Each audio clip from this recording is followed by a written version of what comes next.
前邊仲有濕位台喎，有排等啦。咁冇計㗎，鬼叫你唔早啲嚟啊！喂，明仔，你飲早茶啊？喂叔，乜咁巧嘅？今日咁多人，唔好等啦，嚟過嚟坐啦。邊好意思啊？我哋費事阻住你啦，威叔。邊有阻啊？我都要屋企人過嚟飲茶啫嘛，坐得落㗎，夠位坐㗎。嚟，過嚟坐啦。咁多謝晒威叔。咁我哋唔客氣啦，使乜客氣啊？啲茶葉唔使再要㗎啦，我自己帶咗啲私伙嘢嚟。嚟，飲我啲啦。你睇下有咩想食嘅，你嗌啦。要個沙葱牛肉。靚仔，今日啲沙葱牛肉，啲牛肉麻麻地嘅啫，有幾個客食咗話唔係幾掂啊。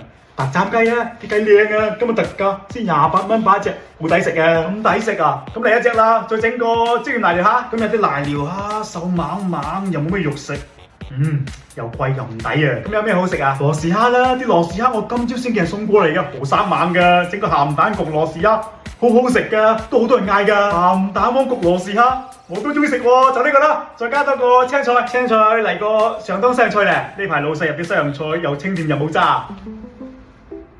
有冇帶紙巾啊？攞啲紙巾嚟用下。